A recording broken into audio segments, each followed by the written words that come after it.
Right. Well, welcome everyone, and welcome Nancy. Really excited to have you here. By way of introduction, I'll let Nancy do most of the introduction of herself here. Whoops, I may have lost my audio here. Hold on. Can you hear me okay, Nancy? Yes. Okay, all right. My computer was telling me my speaker switched to something that wasn't going to work, so just double checking. All right, so I'll let Nancy introduce herself here in a minute, but I'll do a brief one, and let me start by just saying who we are. BP3, we are a specialist automation service provider. We really are focused on helping our clients find a faster way to get to their business outcomes, to build the solutions that help them build new customer experiences, new employee experiences, to generate more revenue or reduce friction from their business. And our RPA, Automation Anywhere, these are key. So RPA as a concept, but Automation Anywhere as a technology partner is a key way that we deliver that value for our clients. It allows us to automate things that are mundane, repetitive, things that cause friction in your business. And if you think about our lives, there's a ton of work that we do that could be automated, right? That isn't really the work we want to be doing. I always use examples that we've already kind of accepted in general life to kind of get the point across. Like when you need to get directions from point to point, some of us are old enough to remember when you used to call an operator and ask for an address, or call an operator and ask for directions. Even you could ask them for directions, how to get to a place, and then maybe get out the map and look and try to find that on a Mapsco map or on a road atlas, find the location, and then what roads do I need to take, and you follow the signs on the street. Well, now, right, you put the address in. It's probably in your calendar invite. You click on it, the map pulls up, directions optional. You hit go, and it talks you through the whole process as you drive, right? It's automation, and it's added a lot of value to our lives. So I think when you think about things that way, how automation can improve what we do and free up space to focus on the things that really matter, your clients, your team, the health of your business, working with your partners, that's the thing that really matters. So with that said, by way of introduction, I think the other thing I'd like to do is launch a quick poll for those of you who are here about how familiar you are with RPA, which will help guide us a little bit as we go through the process. So let me just share that poll with you guys. And while that is out there, let me introduce Nancy, who joins us from Automation Anywhere. And Nancy has great experience with human resources, how companies really develop their teams, how they implement their policies. And she has worked at some amazing places and had some amazing experiences in her life. So I'm really excited to have her here to share with you guys. Thank you, Scott. I am Nancy Hauge, and I am the Chief People Experience Officer here at Automation Anywhere. It's a privilege to be here. I'm incredibly old. I have a very, very long career. This is my 40th year, and it is in many ways the last 4 years have been my favorite of my entire career, because specifically of what Scott's referred to, what RPA, what it has provided in our human resources function is extraordinary. It's the most exciting thing I've seen in 40 years. And so, I'm incredibly passionate about it and love every use case that we'll talk about today. I did not start out to be in human resources. I started out to be a comedy writer and started out as a stand-up comic. And don't get your hopes up, though. I'm not that funny. If I was, I'd still be doing that, right? HR has always provided me this enormous amount of creativity, but I always had an if-only list. There's always this, if only I had more heads, I could do this. If only I didn't have to do this routine, this transactional stuff, I could go do the more interesting things.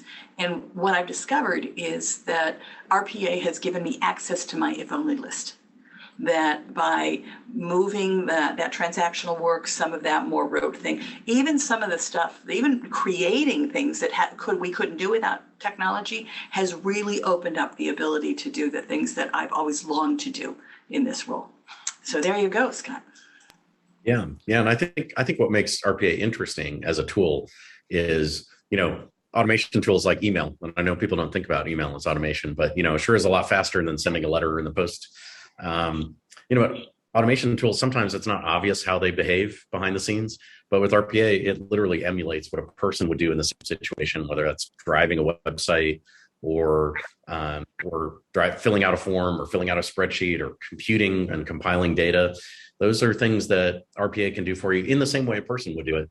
And then when it's done, so for example, if you're computing data and putting it into a spreadsheet, when you're done, you have a spreadsheet that any one of us could look at and understand and manipulate further, right? So it is an interesting accelerant to the kind of human work that we do all the time.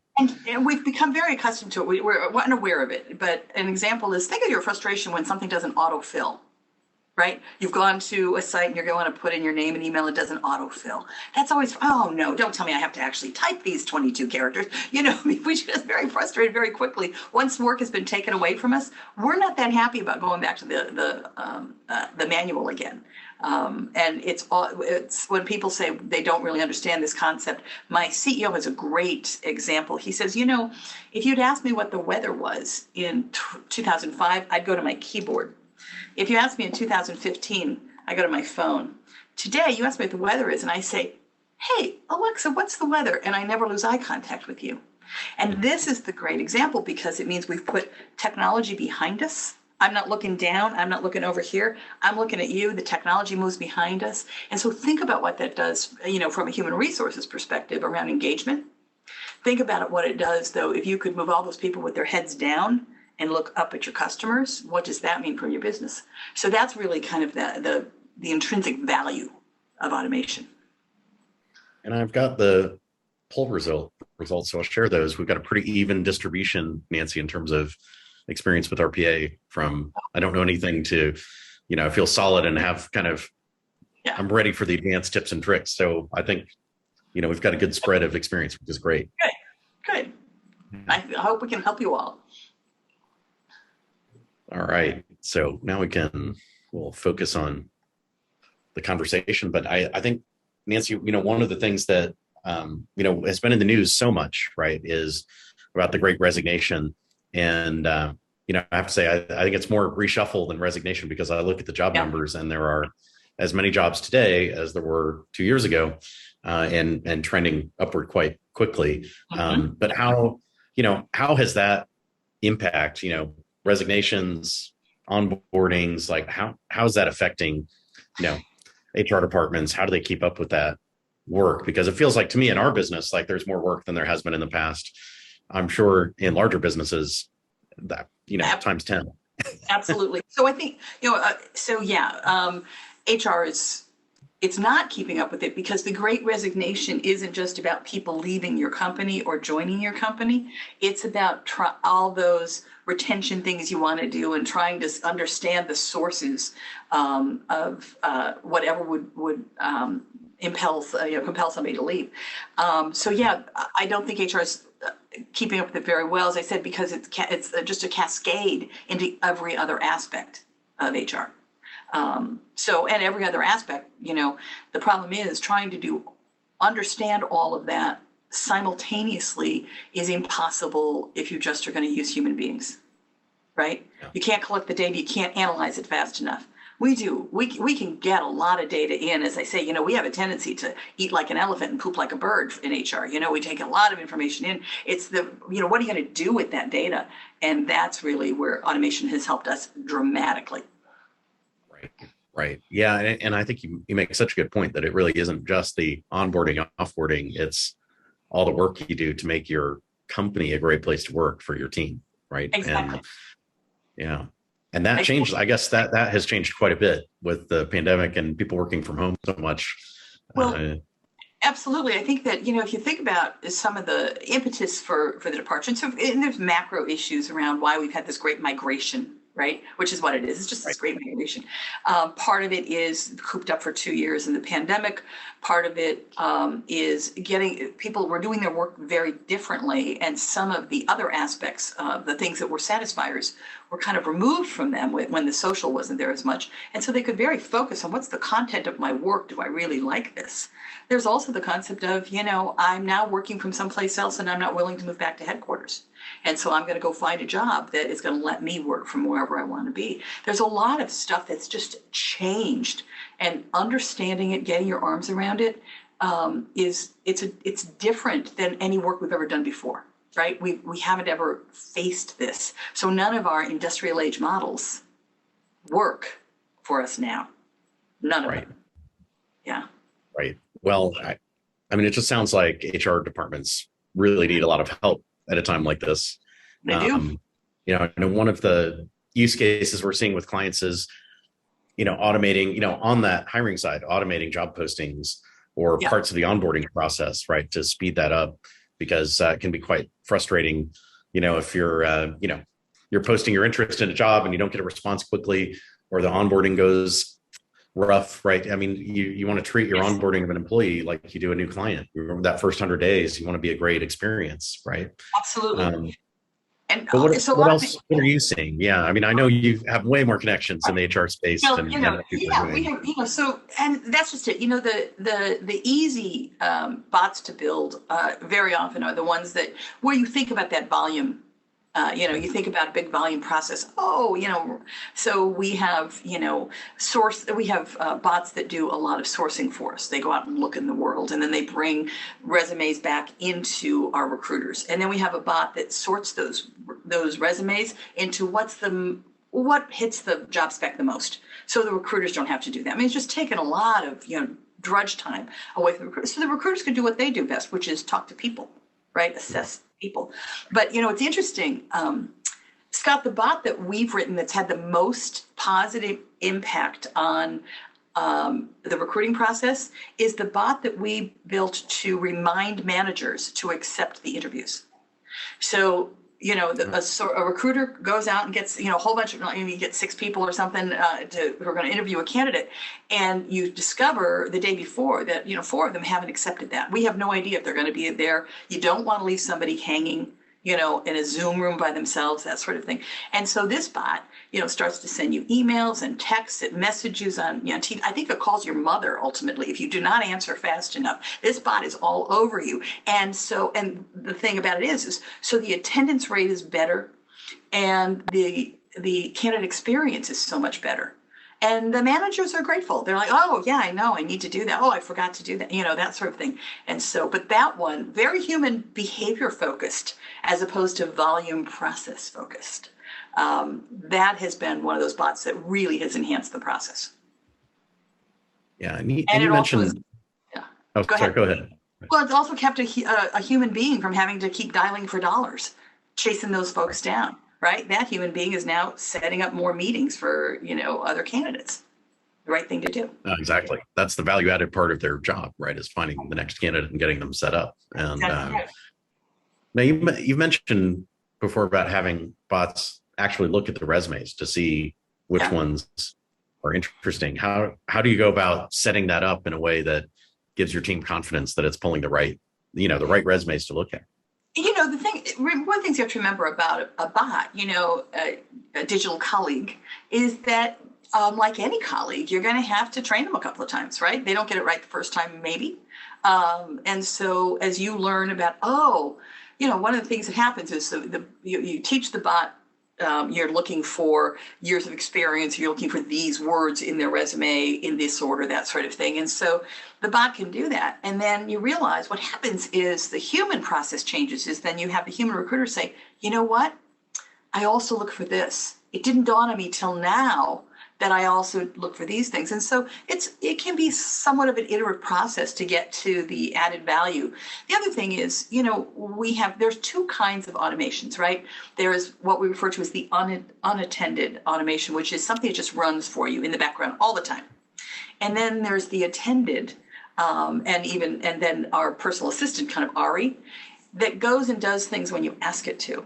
And so this is, with that automation particularly, that's a more iterative process, right? You do keep tweaking it a little bit. And because it's kind of so easy to do, really, when you talk about technology, I'm like a dog watching TV. I am not great at technology, but I can write a bot. And it's easy to say, oh, I'd like this bot to do this other thing too, and go in and modify it a little bit. So that's the process. And so is it perfect the first time out? The bot will do exactly what you want it to do. And so the human that has to say, oh, here's an unconscious thing I was doing that now I need to bring forward and make it more conscious. And so and I have to tell you, That's often very enlightening. The great thing about the bot is the bot has no biases, right? Right. And so you're not seeing people, removed because there are too many consonants in their name, or because, you're not seeing candidates moved off the process through some unconscious bias. The bot doesn't have any. Yeah. Right. So it's No, that's quite it's great yeah. value for us. Yeah, and I think you're right. There are often subtle things that you pay attention to when you're screening resumes manually that you might not realize until you Right. see a collection that did all the explicit filtering, and then there's still sort of things that you filter for. Once you get a candidate on board, what are you seeing folks do in terms of helping them with RE or with other tools to help them get onboarded more effectively? I think that our entire onboarding process is very much driven by automation. In some ways, I'm hesitant to tell you each step because it is so integrated with the human connection that our candidates don't realize that that's not a human dealing with them, right? I mean, it tees up stuff appropriately. Sometimes they can tell, but we have the way we think about this is automate what the human shouldn't do, leave in the process what the human should do. And people often have this misconception that you have to automate an entire process, that from soup to nuts, everything has got to be automated. That's not how this works with us. What we do is say, here's the piece that the bot's going to do well, and then the human will jump back in here. And so the bot's going to lead them to this, but questions will come to the human. The bot's going to remind them of this, questions will come to the human. The bot will tee up this, lead them to this website for their onboarding, the paperwork and that sort of thing. The bot will get them hooked up with all their IT, provisioning, and leave the humans to do what the humans do best. And so it's just, anything that we think where a human doesn't add more value to it, we've tried to automate in that process. We have, as I think I've told you, Scott, we have, probably, 70 bots running in HR at all the time on any given day. Yeah. Yeah. And I remember you once in a previous conversation making a point that really stuck with me. That is, no one's ever complained to you they didn't have enough time for their administrative work in HR, right? Exactly. Yes. Only I had more time to do that paperwork, right? So, as I said, no one has ever said, gee, if only I didn't have to do this executive development, I could get back to data entry and analysis. Nobody does that.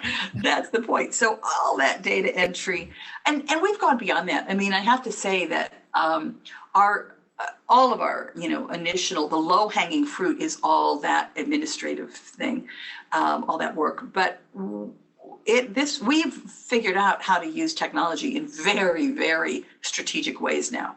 And so our first bot we built around counting heads. When I first got here 5 years ago, we were in a bunch of countries, we're expanding, and we had PEOs set up, and we had 2 payroll systems inside, and we couldn't count heads. And the young woman who was counting the heads for us, it took her about 4 hours twice a week to count all the heads, get them in the right category, all that. And so we automated it. And, the bot could do it in 90 seconds. I mean, just was right. And the young woman was a little concerned at first because that role in the company had given her a lot of visibility with the senior management. She'd go around and tell everybody where their people were and how many they had. But she turned that time into building our intern program. And so she got the same visibility, only now she was getting it for a much more strategic, much more higher added value piece of work. And that's my classic story. And by the way, she said, I'll never do that headcount report manually.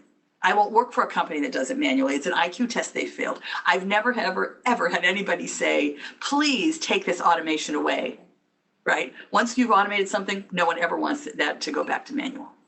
Right.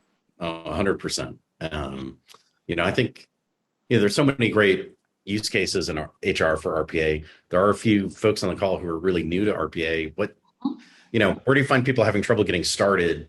And if you can, is there as well as the difficulty, is there a good path to chart through that to get started? Yeah. So I think the first, as I said, I've already referenced the first kind of big misconception is that this is going to be like installing a new ERP or a new HCM. Oh my goodness, going to have to get all my processes perfect before I can automate something. As we know, that is not exactly the case. If the human is doing it, even imperfectly, you can still teach the bot to do it. So there's that. And so I think there's a psychic kind of impediment around what am I getting into here? How big is this? And again, I don't think my processes are mature enough. And that is something that's just a misassessment. The other thing is, there are many roads, there are many paths, many roads, on-ramps to the highway of automation. And I think that there isn't one that's best. What I often say to folks is, what's annoying you the most or waking you up in the middle of the night, right? Because that's probably where you start. So for some people, I'll give you an example. We had a client whose issue was leaves of absence. And if you think about the variety of leaves there are, and then how each one is managed differently state to state, and then think about countries. And so this is a company with 50,000 employees worldwide. They were really struggling with being able to keep track of the leaves, making certain people were being reminded on the appropriate timeframes of what they had to do next. That was a perfect volume use case for a huge volume in terms of how they could solve that problem. But there are also smaller companies that just want to make certain their bonuses are calculated appropriately. That's one of the, yeah. So the use case around leaves may not be appropriate for you, whatever. It's kind of, where are you struggling? I don't know any HR department that's fully resourced appropriately.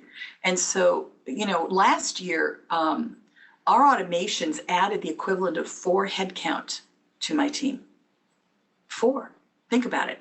And that is huge. It freed up the capacity of 4 people. And so no matter how large or small your team is, if you could get, and for me, that was 10%, right? If you could give me, 10% more capacity in some way, no matter how large or small I am, I'd be all in. But it's, as I said, so some people come in through the benefits programs, like the leaves, the big volume programs. Some people come in, their on-ramp is hiring. As you mentioned, particularly at this point, if you're a rapidly growing company, that's where you're going to start because that's where your pain is. We've seen companies that are seasonal. And so they do lots of onboarding, lots of offboarding, lots of onboarding, lots of offboarding. That offboarding is really important because they may want to hire those people back in the next season. Think of big hospitality organizations. And so that offboarding piece, any part of that, of the journey of the teammate, there's a point for automation. So think about what's waking up in the night. What would what's on your if only list that you could free up if you could just get out of something else? Go for that then. Yeah. Right. We had a good use case once upon a time, Nancy, with the hospital system in Florida that had very seasonal needs, right? So they, as people migrate in and out of Florida and their retirement community, right, their staffing needs would also change dramatically. And so they had a really interesting onboarding and offboarding process for volunteers as well as for employees. So they'd have temps, people only work seasonally. Then they had just a ton of volunteers that would sign up, thousands, right, of volunteers that would help and through various organizations. And that was a real burden on their HR department just to, you still have to run all the same background checks. You got to make sure they're safe. You can't just accept any volunteer, right? So it was quite interesting how they had to work through it. Yes, that's exactly right. And we were approached recently, a new customer who specialty retail food of some sort. And the thing about it is right now with the, the kind of labor shortage around folks who are willing to take, again, those hospitality and retail roles. And so if somebody came in and said can I fill out an application in this company? You knew they were going to 6 other places in the mall to fill out applications. And so whoever got to them first is probably going to get them. And so what they wanted was, how fast can you create a bot that's going to come right back to them? And so, as opposed to a store manager who's busy and they got to do this or that. And so we worked a process where the bot literally texted them within just a very few minutes and said, could you come back for an interview? Tomorrow morning we have at 10 o'clock. So they created a program so they could respond. To be the first to respond was generally the first who would get to hire. And so, yeah. No, it's really smart, especially in that kind of environment, right? And knowing the psychology of how people apply for those jobs, right? And just, yes. Exactly. Understanding where's the competitive advantage. And so I thought that was a very clever and great use case. Yeah. We had another interesting use case with a big logistics organization, right, that operates across the 50 states, or at least the continental states. And they had the challenge of, their payroll, right? They're based in one state or they live in one state, but they work in other states. So you've got to manage the W-2s and, the tax implications of that for those folks, which is challenging. And then on top of that, there's a sort of unpopular topic, but in HR circles, I think kind of an important one is when you have to process wage garnishments across state lines and with people who have income in multiple states, and the rules around that are different state to state. Right. So they had to have those set of rules in place across all these states, and it really was bearing them until they got the automation in place. Yeah, that's right. And that's garnishment. Nobody wants to talk about it, but it is it's just one of those facts of life. And you are right. I mean, it's always complex. And the thing about it is this is one of the great things about automation. We were, in the last 4 years, we've grown a lot. We've moved into a lot of different countries, and we haven't written an offer letter manually in 3.5 years.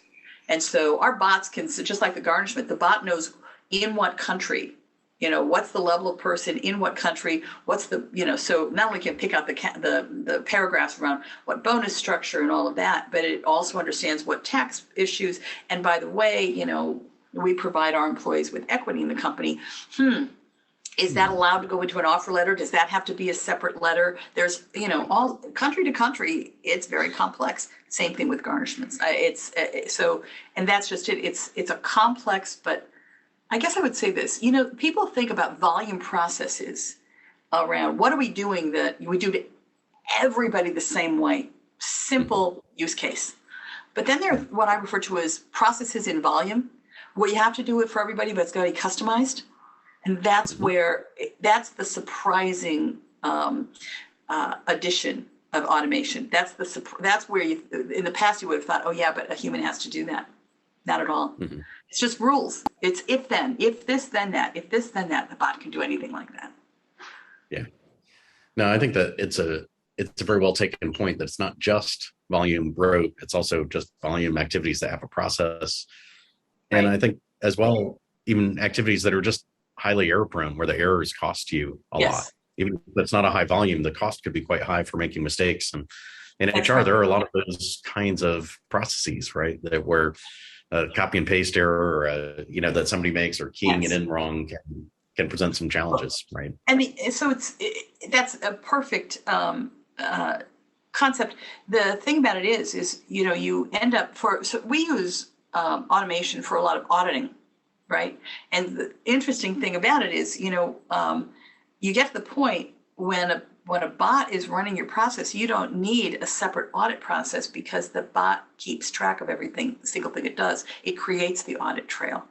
But I know that we have a customer that has one set of automations that runs their payroll process and another set of automations that comes in and makes certain that the taxes are calculated based on, takes a look at, did that tax rate actually meet that state? They use it as an audit function. They have a lot of issues, and so that's what they've chosen to do. But yeah.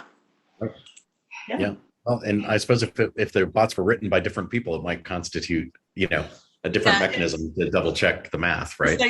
Yeah. I know the sort of finance concept there is you always want two ways to calculate every number so that you get a check on your math. You don't miss a cell on the spreadsheet, that kind of thing. And bots are great ways to check that sort of thing. That's exactly right. Yeah. Yeah. Well, and I'll invite our attendees to put questions into the Q&A and we will get to them. So please do feel free to jump in. In fact, I've got the first one in is about getting started with a new implementation of RE. They're using it specifically for new employees. What are some other good use cases for RE? You probably see more than I do, Scott, on the use cases for RE. What pops into your head first? Well, I think the thing we look at is there are use cases where parts of it can be automated, but you need that person to, okay, I'm going to get it to a point and then I need them to respond and then I can take it the rest of the way. So if you think about things that need a human decision, but I can do the legwork, like maybe putting in HR context, I want to make an offer to this person, given the data that we have about them. Can you compare the comp they're asking for to the other comp, like the comp levels for people in a comparable role that we're hiring them into? So I can understand where do they fit from a comparison point of view. Yeah. You've hit a use case for us. It's one, we are just launching an RE use case, and that is around compensation. What happens is you go sit with a manager. My people experience business partners will go sit with a manager, and the manager say, I should be looking at Joe's salary. Maybe I should be doing something here for Joe. And so the HR traditionally, what the people experience person does is say, okay, I'm going to go back to comp and I'll get the comparables and we'll take a look at this. I'm going to come back to you in a couple of days and we'll have that conversation. Well, that's not what we do anymore. Now the business partner can simply tee up RE and say, go find out about Joe. And it goes and gets 3 different sources of external market data. It gets the comparables inside in terms of where are they against their peers. It takes a look at gender, and it brings this whole thing back in a minute or 2. So think about it. It saves 3 days. You don't have 2 meetings, but it is, as you say, it's a digital assistant that you launch when you need it, right? It's not running in the background constantly doing this. And so that is, that's a very sexy path. Yeah, and I think other use cases you can think about maybe just another example outside of the HR sphere, just to change it up a little bit for the audience is, for example, when you're talking to a client, whether it's a prospect or a client or a customer request that they put in and you're online with them, having RE go and pull information about that company, right? What are the revenues? What was their last earnings report? Quarterly results, like context that can help you, or anything big in the news about them. So, if I'm talking to Twitter right now, I'd want to know that Elon Musk has made an offer for the company, right? Like, you want to have big picture context that you can kind of, kibitz about, but also might just inform you about what you might expect from them in a way that would be harder to know if you didn't have somebody looking up for you while you're having your chat. Right? That's exactly right. And the concept of an RE on the same use case that goes and gets, when was the last time anybody spoke to this client, right? When is the last time, and what was that about? When did they meet with them in person? What's, or the last 4 emails that came in about them? So the kind of rich content that an RE can go get for you is pretty thrilling. Yeah. Right. It can be really effective. Yeah. It changes the dynamic entirely. Yeah. Yeah. I think there's so many times when you're in a meeting and you wish you knew a little bit more about the people you're talking to, right? And if you have a bot to go get that for you, right, you'd have that sort of intel that can help you have a higher quality conversation. Exactly. There's another really, really good question here, Nancy. I gotta ask you, which is, look, there's one. So the person asking was saying they're having trouble getting adoption early on. The team not wanting to adopt the bots. How do you help people that are used to the face-to-face connections, with a few systems, get used to working with robots instead, when there's that sort of human resistance, right? Yeah. How do you break that? Yeah, I think a couple of things. I think that one of the things is, you have to sort out what's the genesis of the resistance. Is it somebody feels as though they're being replaced? Generally, they don't. Generally, if you've got that, I guess I would say, we've never written a bot that didn't promote the human into a different job. They promote them into better jobs. And very often people say, but wait, my core competence is understanding this process, understanding this system. And if you give that over, where's my added value? And so it is examples like, the keyboard to the phone to the Siri or the Alexa kind of examples you have to play out for folks. The concept of, what would they do with their time? I think that one of the things that I've asked for several years, go out to folks and say, look, if I could give you 15 to 30% of your time, what would you do with it every day? I could give you back 15 to 30% of your time. What would you do? And when you start to paint those positive pictures for folks, when you actually take a session with them and say, if you didn't have to do this or this or this, what could you be doing for us? You'd be surprised how people will pull you into the future once they say, could I do that? Are you telling me that if I give up this, I'd go to that? They will, they become your passionate advocate. I mean, and so it is that. And that's like an hour, it's like an hour a day, right? If I could give you an hour a day back, right? What would you do with it? Exactly. What would you do? What would you do? I think there's another interesting point you kind of hit on there, Nancy, which is that if you know what else they would like to do in the org, right? Aspirationally, what they would like to do or how they would like to be promoted or develop their career, then you can stage the conversation around like, look, I know that you want to, for example, run the intern program. You don't have time. This is how I create the time for you, right? We automate some of these activities you're doing. Now you have the time to invest, right? And Scott, we've created a bot to teach us that about our teammates at Automation Anywhere. We have a process now that we fully automated so I can create personalized, customizable retention and development plans for every single person. And so I don't have to hunt around saying, I wonder what's going on with this person. We ask through these processes and I serve right up to the managers entirely automated. It's the most thrilling thing of my career. Through automation, I can tell the manager, here's what you're doing really well. Here are the highlights that this person is experiencing. And here are 13 actions that you might want to take over the course of this year to make this person more sticky, it's generally around career development or recognition or, autonomy over time or, those sort of things, those other currencies of retention. This is a sophisticated bot, honest to God, but you talk about, it takes the guesswork out of that. So even bots can lead you to it. Mm-hmm. But it's a fun exercise to sit with people and say, what would you do if you had 2 hours, 2 hours a day back? What would you do with 2 hours a day? And I think with that example you gave on, how it helps you surface that for your team, so you can kind of customize your retention approach and that sort of thing. How big do you think an organization needs to be before that investment seems like a really sort of no-brainer return on investment? If you will. 3 people. Once you get to 3 people, I can't imagine. I mean, I'm coming to the end of my career, but the concept of being able to have that in place as I built a company, if that was just going to be part of the culture, is that, and I never have to worry about a manager not knowing, misassessing the stickiness of one of their teammates, right?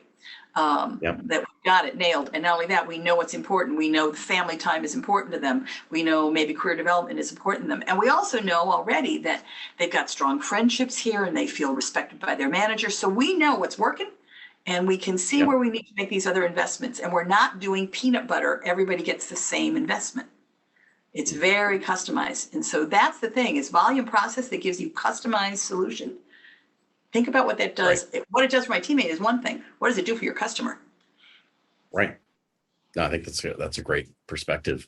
There's another, so I'll switch gears a little bit. There's another really interesting question in here that is about, and I'm familiar with these kinds of challenges, right? So we're talking to our team and IT about RPA and about automation, and they might push back and say, well, but you have Workday or you have Oracle or you have Salesforce, whatever.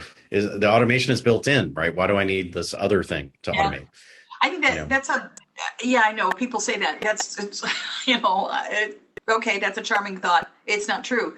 And it's not true because think of how many things you do that require you to get information out of Workday and out of Oracle and out of Salesforce in order to create something, in order to have an understanding of something. And that's what the bot will do. Now, I know, we're a Workday house. And I like them. They do great. But when I think of the automations we've put on top of Workday and how we have made that so much better solution for us. And the other thing is you still have to put information into Workday. We have a bot that every day, we have JobVite and Workday. We have a bot every day that goes in and makes certain every manager is lined up, every cost center is lined up, right? So our bot just makes certain between the two systems, we don't have to move information. We don't have to think about that. When we transferred from Bamboo HR to Workday, the Workday has all these automations that goes in and takes off. It takes the structured data, your unstructured data, all your documents, all that kind of stuff. They have no ability to do, and so we built a bot to move every single piece of unstructured data into the right employee file in Workday. The bot moved about 2,700 documents over a 3-day period. It would have taken a human being probably 6 months, 7 months to do it. And they would have shot themselves at some point during it because it was so tedious, right? Moving each document into the right file in the, under the employee's name. No human being should do that. And so that's the kind of thing. Workday says they're automated. They're not. They can't get that done for you. So no matter what, there's a place where you either have to go into multiple systems or the system doesn't do the full role for you. Yeah. Yeah. I mean, my view on this sort of, and if I can just refer to them generally as sort of walled garden, systems that people buy. If your entire business doesn't live inside one system, which very few businesses do, then generally speaking, the automation tools, the process tools that they offer are not going to work for you because the tools that they offer generally are inside the walled garden and meant to start inside, end inside, and probably have no side effects outside the walled garden. And they don't treat them like first order products. No. Right. So, and it's why, and this, Scott, it's why we think of ourselves as the platform of work, right? And so we're a platform that can go into anything. We are agnostic about where you want. The bot's agnostic. The bot is not a Workday bot or a Salesforce bot. It is just like a human going into these systems. You can assign it its own password and its own identity. And so it accesses it and you can see every time it's gone in or out.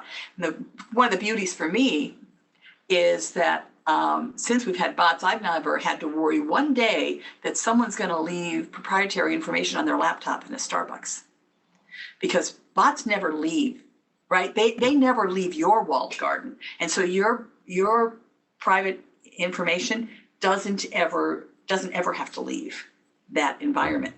And so we have far fewer. Let's pull that down on a spreadsheet and do it manually. Right. We do some of that work, but generally we give it right back to a bot to finish. So it all stays in our walled garden. Yeah.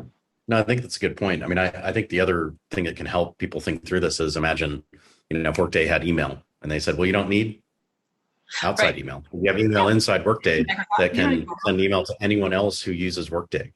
Right. And if that is good enough for you, then you're fine, right? But it turns out you need email that works. Like you need to be able to communicate with people who work anywhere and work with any backend systems, and email's a protocol, right? So automation, I think, is kind of a protocol for how you speed up your business and integrate with humans and systems, right? And how we work well and efficiently and effectively, rather than feature within a product. In the old days, in the days of hardware, I started out at a company called Sun Microsystems. You had standards. You had to create these standards, and our analogies were often automotive, a whole generation behind. But imagine getting into a car and you didn't know where the ignition was, or the brake wasn't set in the same spot in every car, that sort of thing. There were standards that were created. But imagine if in a car you could only go to the manufacturer's gas station and run on the manufacturer's roads.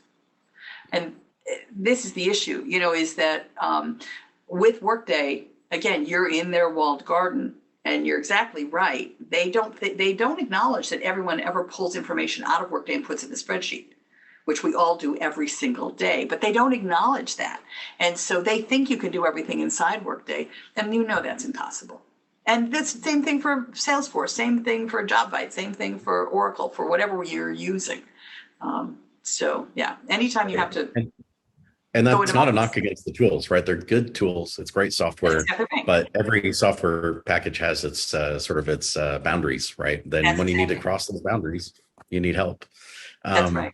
One more good question, again, kind of shifting gears though, Nancy, maybe a good one to wrap with though, is what kind of reports or insights are CHROs, right? Those chief human resources folks getting from RPA bots that can help them report to the board, right? To sort of give the board and management team insight into, what's going on in the organization. Yeah, I think there's what automation has done is removed latency from reporting, right?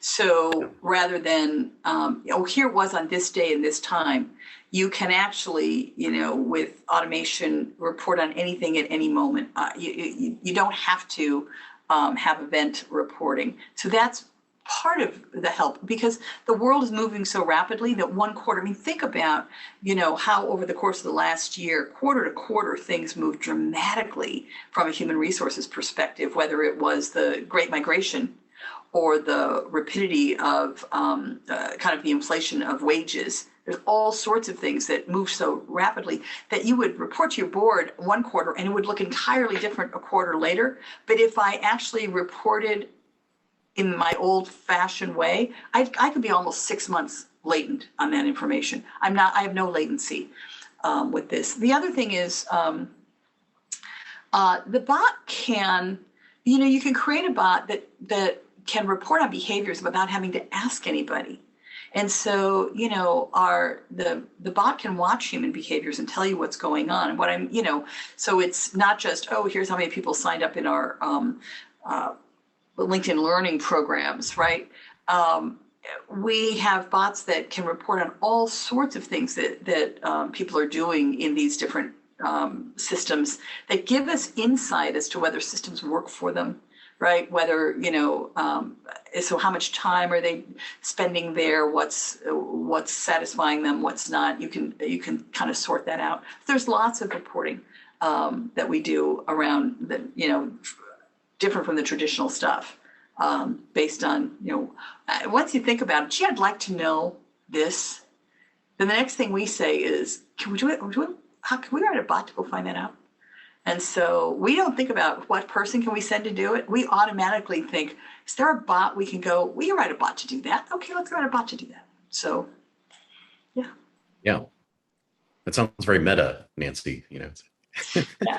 Well, let me tell you, so I had every single person in my function go take the 8-hour How to Write a Bot program. And if there was resistance at all before that, we work inside an automation company still, there was people like, but I think I really should do this myself. The volume of bots that got written, particularly the personal assistant RE bots, I can't tell you, I say 70 bots running in HR, that's the ones that we've written at the core. That is not the bots. We have one guy that has written probably 30 bots that he just, sends them out to do things all day. I don't know that he's doing anything in his own job anymore. But once people know how to write them, it's surprising what the use cases are that they find, Scott. Just startling. Right. No, absolutely. And that's kind of the thing, right? Unlocking that creativity and changing the mindset. So it's not just about getting the job done. It's how are we getting the job done? Like the mechanism for getting it done. Right. And if you're automating, then it's easy to repeat. I think that, again, my big push these days is that we have to start to really disabuse ourselves of the industrial age and all of the ways we've thought about the work and workforce and how it was constructed. And it really hasn't changed dramatically in the 200 years since the industrial age began. But it's ending. Industrial age is ending very rapidly now. And in the future, humans will only do the work that only humans should do or could do. And that's where we're headed here, into sorting out the new work that humans do. Again, the simple example is data entry and analysis to writing an intern program, right? Mm-hmm. That's a simple analysis. And 10 hours a week, we gave her 10 hours a week back and she did marvelous things. every single time we've written a bot, I keep saying this, I've seen a capability bloom in someone. I've seen an idea come to the surface that I'm like, how have you been sitting on that? Well, we didn't have time to do it. Okay. So this is the thing, is when people talk to me about, well, what about reskilling my workforce? You just wait and see. Just write a few bots and you wait and see. You don't need reskilling. You're going to be struggling to be able to prioritize the fabulous ideas your folks will come to you when you can disabuse them of all this rote work. It's amazing. Well, that Nancy, I think, is a great way to wrap. I'm so glad everyone could join us. And Nancy, thank you so much for sharing your insights into how automation and HR can really work well together. It's great to be here. Thank you so much. We really do hold precious our relationship with you guys. Absolutely. That works both ways, Nancy. Really love working with you. Thank you.